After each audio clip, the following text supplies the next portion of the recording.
It was 2018 and I was in chronic pain. I started having chronic migraines. At the beginning it was 10 migraines a month, but soon enough it increased to 15 migraines a month, and then within a couple of months it was 30 migraines a month. I was in pain non-stop and I had no idea how to escape it. I took painkillers daily. I worked in an office and I went to the gym. I tried to function despite the pain, but my health was slowly but surely deteriorating. I started going to doctors, naturopaths, anybody. I was prescribed a ton of supplements that did nothing and medications that were making it worse. On top of that, I have severe depression and I am suicidal. I went through an evaluation and it turned out that I was clinically depressed. To escape the doom, I reached for CBD oil. It gave me some relief, and I also did some blood tests and it turned out I was deficient in B12. So I supplemented B12 and the depression lifted a little bit, giving me some space to breathe. I got re-evaluated and the depression was at mid-level then. It stayed at that level for 2 more years. In 2020, after 2 years of dealing with chronic pain to no avail, the level of pain that I experience surpasses the level that I can bear. May 2020 is the first time that I go to the hospital because of the amount of pain that I'm in. I get very high doses of painkillers and steroids, and they manage to calm my pain down for around 1 day. And then the pain returns. It later turned out that my brain started swelling up because of the amount of painkillers that I was taking. This is called medication overuse headaches or rebound headaches. This is a medical term. This is why I was in so much pain. So what this meant was that while I was in chronic pain, I couldn't really take painkillers. It felt like dark comedy. So I had to try to taper off the painkillers in order to have any chance for recovery. But there is one thing that was happening together with the increase in pain since 2018, and that was my tolerance to foods gradually getting worse. So I started treading down that path, and this is what led me to resolving a lot of my issues. I heard of a person who had severe food sensitivities. I immediately felt a connection.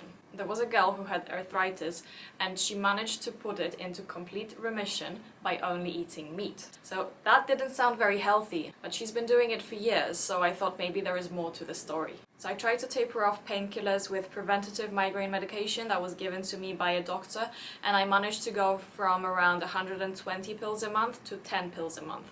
But this is not good enough, and I relapsed because I took painkillers for 3 consecutive days and it made my brain swell up again, and so I ended up at the hospital taking steroids again. I got 3,000 milligrams of metamizole, 8 milligrams of dexamethasone and 2,000 milligrams of magnesium sulfate in a drip. And again, the pain goes away for 1 day. There was a day every month when I wouldn't have pain. This was the day when I would cry. I would cry because of the amount of pain that I already went through. At some point, I listened to this song, Whatever It Takes by Imagine Dragons, and I thought about the lyrics, whatever it takes. I decided that I was going to do whatever it takes to get better. I cried when I thought those words. And this is when I decided to give this all-meat diet a shot.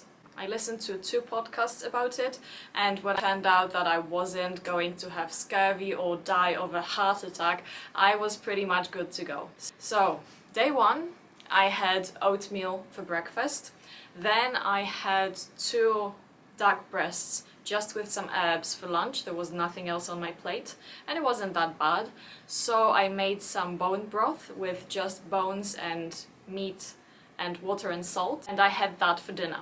And an interesting thing happened then, because my headache went away. That never happened before. So I went to the shop and I bought more meat. I started the lion diet. A couple of days into the diet, I decided to have oatmeal again. I realized that the first day I had it and it wasn't that bad, so I thought, why be so strict? But not only my headache comes back, but it stays for another 5 days. So at that moment I realized, oh my god, I really do have to be strict. On the diet I react to dry aged meat from the beginning. It gives me migraines. Supermarket meat is okay. I managed to reintroduce vegetables after a month without any reactions, so this is the diet that I stick to. Just beef, because I can't tolerate any other meat, and some very low glycemic index vegetables. After 2 months, my pain decreased from 30 migraines a month to 1 migraine a month on my period. After 7 months, my depression and anxiety lifted completely. I have the best sleep I've ever had in my entire life. My energy is good, my mood is good. I am happy, I enjoy life again, and I just feel good. 7 months into the diet is also when I sprained my jaw because I chewed too much meat. It is also when I started experiencing some nerve pain in my eye, so that's trigeminal nerve, and the pain was stimulated by light, mostly artificial light. So that was different because before my light sensitivity was triggered by artificial light and by sunlight in the exact same way, but this pain was different. I went to a neurologist and the neurologist said that I am experiencing trigeminal neuralgia. But this didn't really seem like trigeminal neuralgia because the pain wasn't coming and going. When it was appearing, it was staying there. It was reacting to light as well, and I don't think it was that intense. It was just a stimulus that was going inside of my eye to cause a migraine, rather than staying inside of the nerve as it does with trigeminal neuralgia. So what described it better was trigeminal dysphoria. Trigeminal dysphoria leads to me having much more migraines than I did before. Another thing that happened was that I stopped being able to tolerate vegetables. But something way worse happened because when I stopped being able to tolerate vegetables, I also started getting headaches from minerals in water. So the only water that I can now drink is water from a reverse osmosis filter. Water that is completely depleted of minerals. I still take the medication that was prescribed to me for migraine prevention, and I mostly take it because I am just scared of going through withdrawal. So I end up with much less migraines than I had before, but some new problems that I have to resolve. I do have an answer to that now. I will go through that in my next video. I am not sure how relatable my story is. I think for most people it is not relatable at all, luckily, to be honest. But there are people like me, and access to the information that I am providing can help them. Please help me reach them by liking this video, commenting on this video. I hear that the YouTube algorithm really likes comments, and by subscribing to my channel. Thank you for watching, and see you next time.